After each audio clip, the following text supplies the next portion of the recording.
Assalamualaikum. So, andito yung mga kababayan natin, mga Pilipino, taga Mindanao. So, Barm.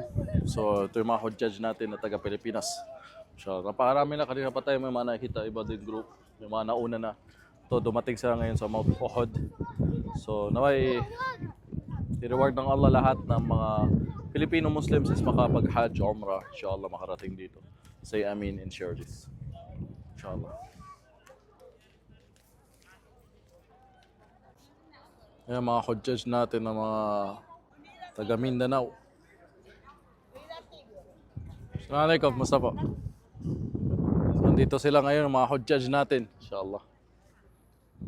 Naway bigyan ng Allah lahat ng mga Muslims lahat sa Pilipinas na makapag-Hajj inshallah.